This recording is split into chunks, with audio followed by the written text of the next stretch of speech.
Existe un rey que tiene por trono una cruz, un rey que impera no por el poder, sino con el amor y el perdón. Es aquel niño de Belén al que adoraron magos y pastores y cuya majestad no tiene dónde reclinar la cabeza.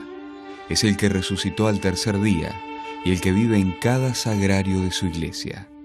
Es el mismo que al regresar será juez del mundo en el fin de los tiempos. Su victoria se impone sobre la muerte y haciéndose pan, abre para nosotros el camino de la vida eterna. El Instituto Cristo Rey es una fundación de Argentina dedicada a anunciar la sagrada realeza a través de los ejercicios espirituales de San Ignacio de Loyola. La realeza es la santidad, o la santidad es la realeza de Cristo en un alma. El santo es la realeza viviente, porque, como decía San Pablo, yo no soy quien vivo, es Cristo quien vive en mí. Sin embargo, la realeza de Dios ha sido desde el principio mal interpretada y confundida con la dominación política y el triunfo terrenal sobre los enemigos. Al ser interrogado por Poncio Pilato, Jesús dejó en claro cuál es el sentido de su reinado. Cuando Cristo dice, yo soy rey, pero mi reino, Jesús enseguida, previendo y sabiendo que Pilato lo va a entender mal, o lo está pensando equivocadamente, le dice, pero mi reino no es de este mundo. Le dice textualmente. Es decir, yo soy rey, pero mi reino, mi realeza, en arameo es el equivalente, reino o reinado o realeza, mi realeza no es de este mundo. Es decir, no es como las de este mundo, no es política, Pilato, no te asustes. Lejos de identificarse con el poder humano o con una forma de gobierno temporal, la realeza divina se revela así como el ideal del Evangelio.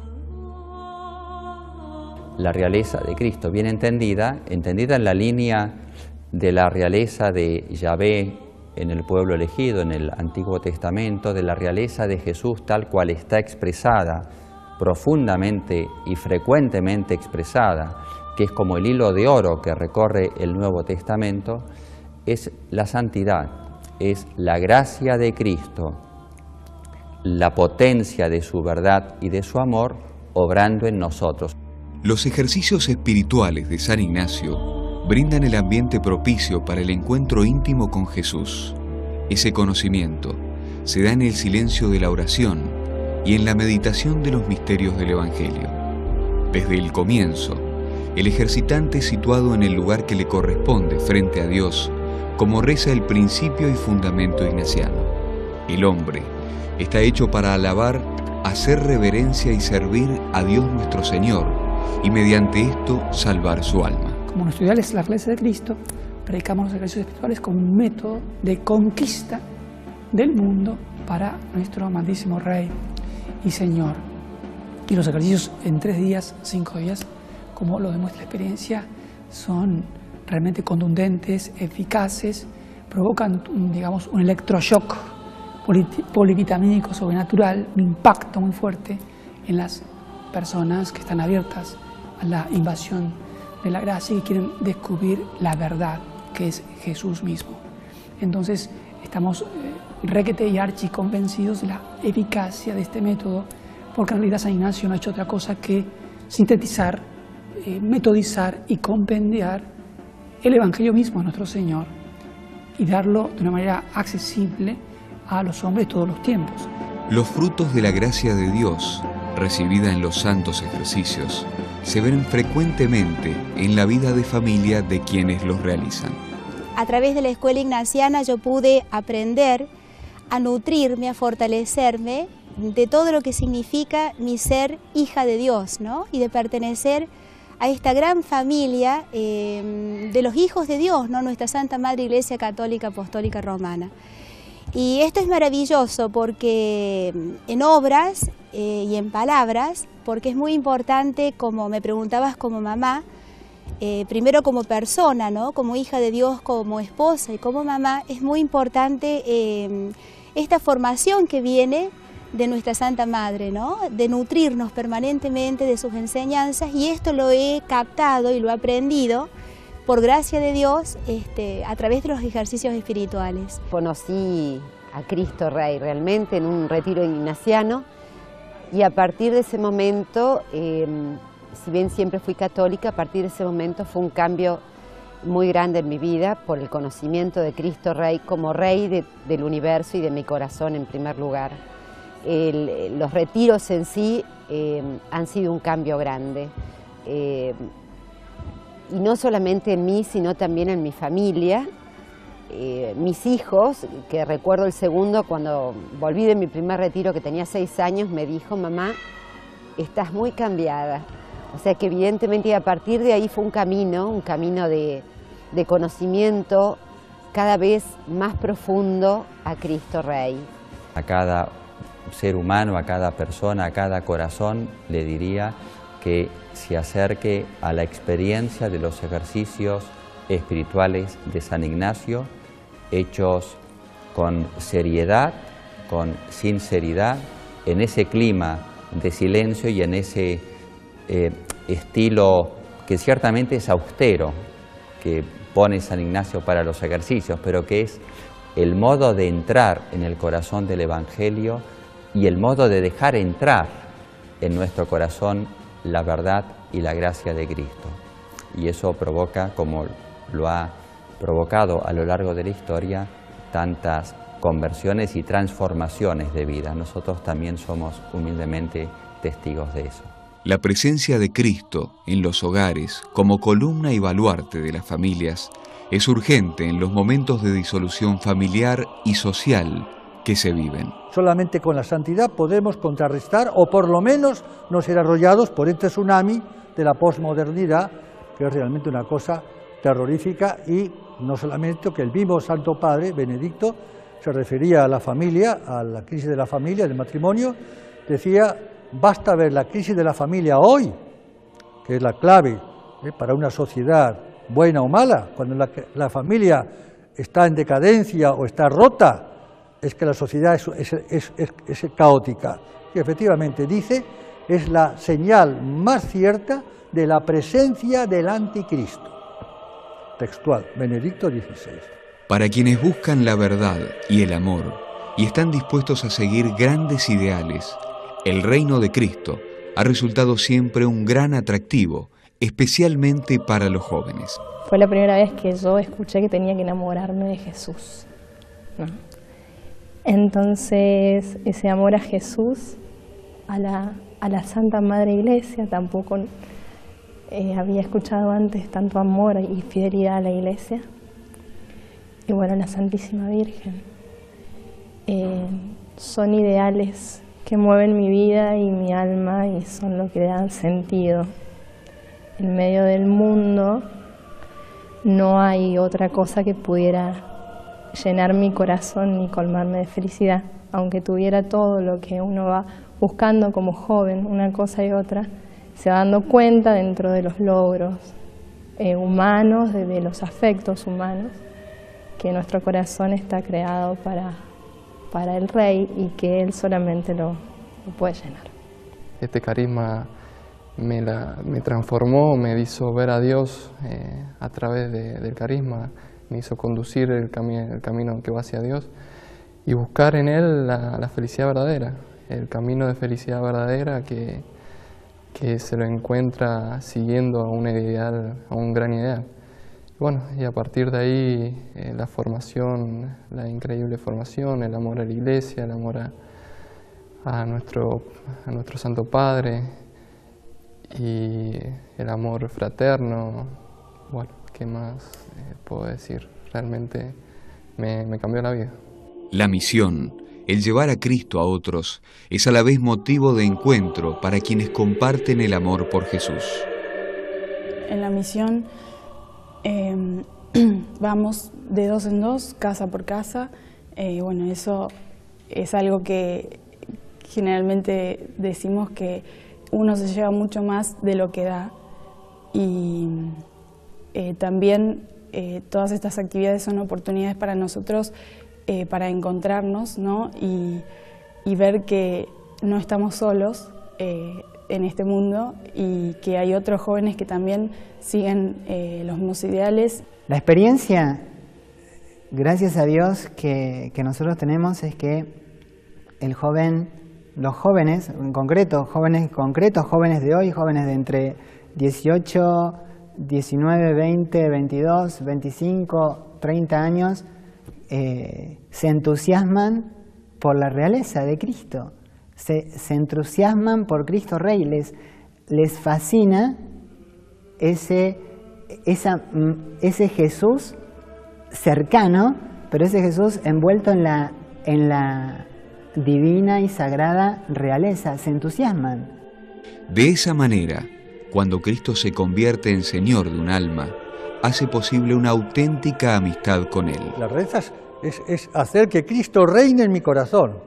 Por consiguiente, reine por la gracia santificante, que yo cumpla los mandamientos y que yo haga lo que Él quiere que haga, porque es un amigo muy especial.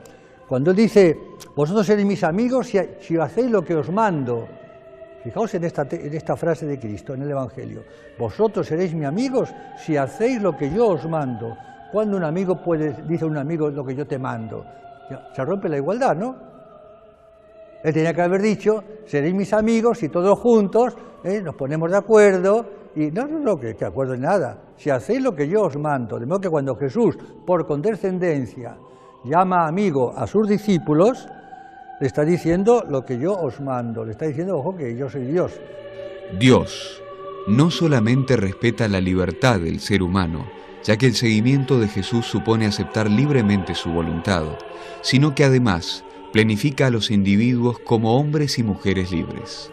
La plenitud de la personalidad, la libertad de cada uno de nosotros, lo que llamamos la autorrealización, se da solamente cuando aquel que nos creó nos recrea desde adentro por el Espíritu Santo, o sea, cuando Cristo reina en nosotros. El afán de libertad, de personalidad, de ser uno mismo al margen de Dios, Creador, al margen del Divino Redentor, es perderse definitivamente a uno mismo, porque uno no llega ni a ser persona, uno más bien se hace como esclavo y víctima de caprichos, de egoísmos, de miserias personales y de las miserias del entorno también. Uno puede llegar a pensar que Cristo cuando nos llama nos va a imponer un montón de restricciones y que va a limitar nuestras libertades y que nuestra voluntad va a quedar aprisionada, pero es exactamente todo lo contrario. A partir de un sí sincero, concreto y definitivo, uno encuentra más libertad en su propia vida y más seguro del camino que debe tomar. Uno puede caminar tranquilamente sabiendo lo que tiene que hacer, porque de la mano de Dios, o sea, se hace mucho más fácil.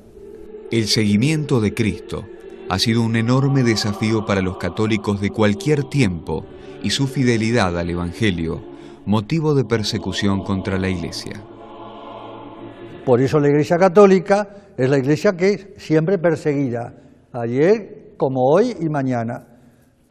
Siempre el odio es contra la Iglesia católica. ¿Por qué? Porque la Iglesia católica tiene que decir no a lo que el mundo dice sí, y tiene que decir sí a lo que el mundo dice no. Y esto provoca enseguida la reacción, y claro, ahí están los mártires. Los mártires iban cantando al martirio. ¿Por qué?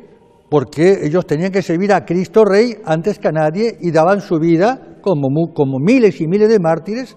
La Iglesia todavía está canonizando a los mártires de la persecución religiosa en España, como en México y en tantas partes del mundo. El amor y fidelidad a la Iglesia y al Santo Padre son un elemento esencial para quien vive la sagrada realeza. La Iglesia está fundada sobre Pedro. Tú eres Pedro y sobre esta piedra edificaré mi Iglesia, en singular y con mayúscula. Y las puertas del infierno no prevalecerán contra ella, y está demostrado. Entonces, ¿cuál es la Iglesia fundada por Cristo entre tantas iglesias? La única verdadera, es muy fácil, la que está fundada en Pedro y sus sucesores. porque los papas mueren, pero Pedro no. Pedro continúa en los sucesivos papas y en los apóstoles, que con sus sucesores, que son los obispos, en plena comunión con el Santo Padre. De modo que ser cristiano católico equivale a amar a la Iglesia, que es nuestra Santa Madre la Iglesia, esposa mística de Cristo, como dice San Ignacio. Ese amor es un sello en las almas de quienes se entregan totalmente a Cristo y modelo a seguir por los ejercitantes.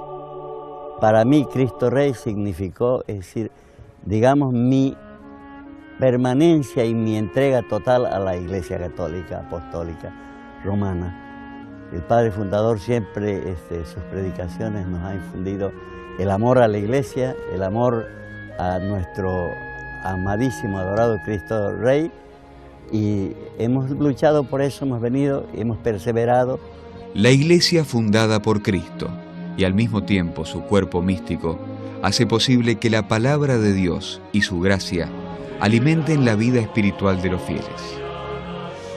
Incluso, no hay cosa más dulce y para dar más gracias a Dios, en este sentido, que pertenecer a la Iglesia. ¿Por qué? Porque ella como madre tiene unos poderes que no tiene nadie en este mundo, que solo Cristo le ha dado a ella.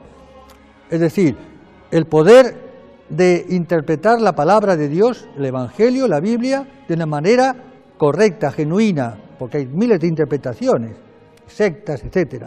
Segundo, la Iglesia es la única que me puede dar a comer el cuerpo y a beber la sangre de Jesucristo en la Santa Misa, por el poder que que el Señor dio a los sacerdotes, independientemente de la vida privada del sacerdote. Y la Iglesia tiene el poder que Cristo dio de perdonar todos mis pecados, en el nombre de Cristo, por su autoridad, dice el confesor.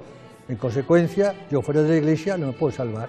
La Iglesia es necesaria para salvarse y tenemos que amarla con toda el alma, con todas sus miserias. ¿Quién no tiene miserias? El que esté sin pecado, que levante la primera piedra. Yo no la levanto. El Instituto Cristo Rey tiene su casa madre en la localidad de Roldán, a las afueras de Rosario, una de las ciudades más importantes de Argentina. Allí, en la capilla de la comunidad, se custodia celosamente la antigua imagen de Nuestra Señora del Rosario, en torno a la cual desde fines del siglo XVII, la ciudad, que era apenas un caserío entonces, comenzó a conformarse hasta llegar a ser la enorme urbe de hoy.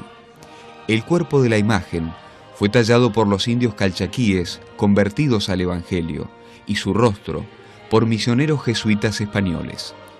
Desde entonces, la Virgen del Rosario, fundadora de la ciudad que lleva su nombre y madre de los rosarinos, fue pasando de familia en familia hasta ser donada al instituto.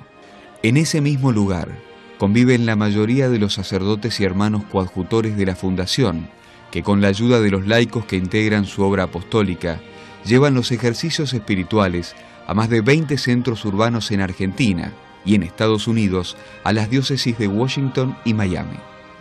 La clave que anima el apostolado es la centralidad de Cristo en la vida de quienes lo llevan a cabo.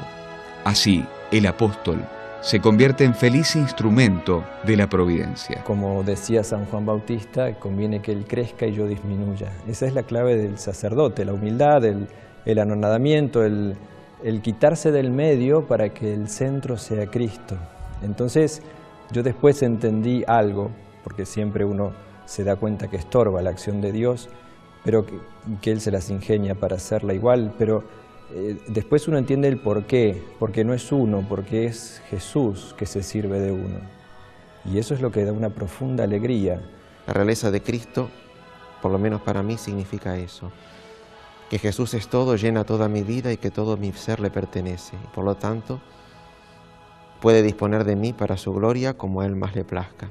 Y esa es mi más grande felicidad también, saber que no me pertenezco a mí mismo sino a Él y que Él es dueño de hacer conmigo lo que desee en el momento en que lo quiera. Y sé también que su gracia me acompañará siempre para que por difícil que sea lo que me pueda pedir, yo se lo pueda dar. La ordenación de un nuevo sacerdote es motivo de enorme gozo para el instituto y un don para la Iglesia entera. Un regalo inmenso. Es como, para poner una comparación, como si un mendigo tirado en la calle, postrado en el suelo, pasa un rey, lo levanta, lo toma, lo viste, lo cura. Y eso es lo que ha ocurrido con mi vida. El Rey es Jesucristo y Él me ha tomado y me ha dignificado de esta manera. Monseñor Alcides Mendoza Castro, arzobispo emérito de Cusco, recibe la bendición del nuevo sacerdote, a quien conoce desde su niñez en Perú. Igualmente emotivo, es el momento de llevar la Eucaristía a sus padres y hermanos.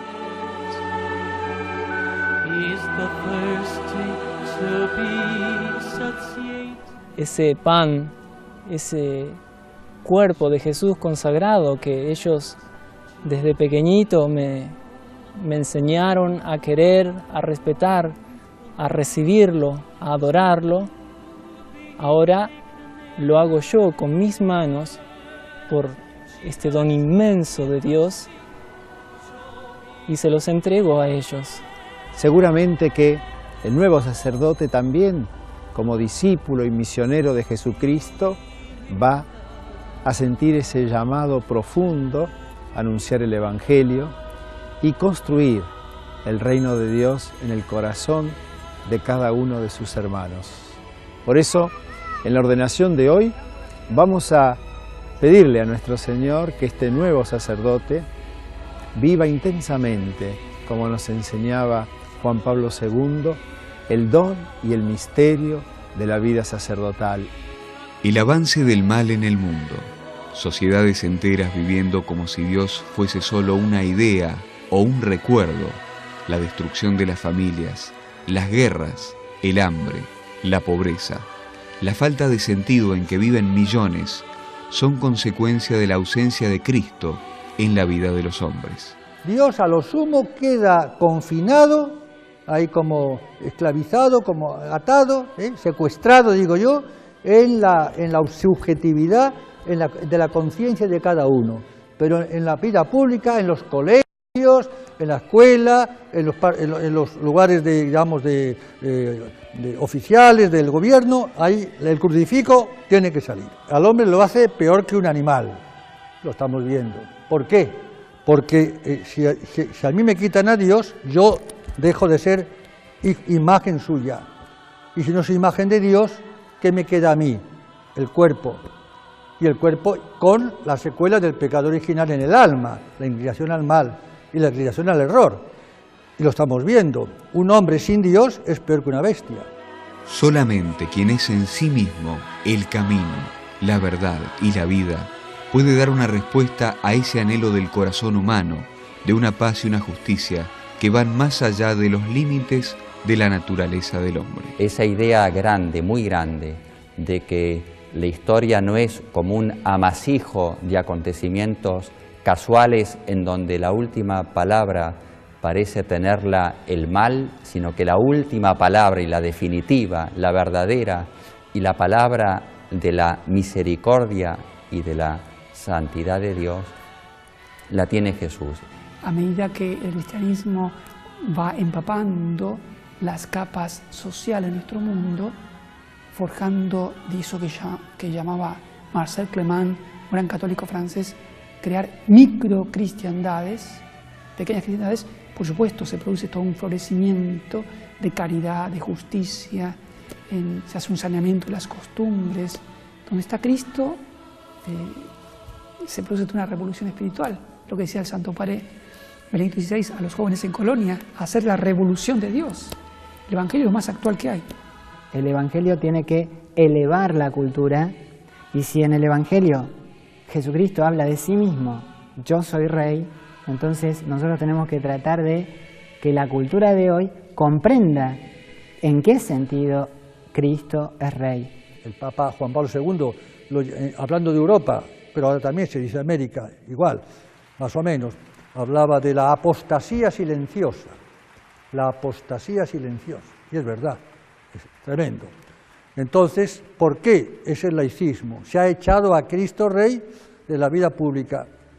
En consecuencia, hay que volver a reponerlo, digámoslo así, a entronizarlo, si se puede hablar así. Y ese es el fin de nuestra pequeña fundación, a través de los ejercicios ignacianos, cuyo núcleo es la realeza de Cristo, que pasa por la cruz, que comienza en Belén, pobreza, humillaciones, santidad, en una palabra, y la resurrección, es decir, la santidad, la santidad. Tomad, Señor, recibid toda mi libertad, mi memoria, mi entendimiento y toda mi voluntad, todo mi haber y poder. Vos me la disteis, a vos, Señor, la torno. Todo es vuestro, disponed de todo a vuestra voluntad. Dadme vuestro amor y gracia, que esto me basta.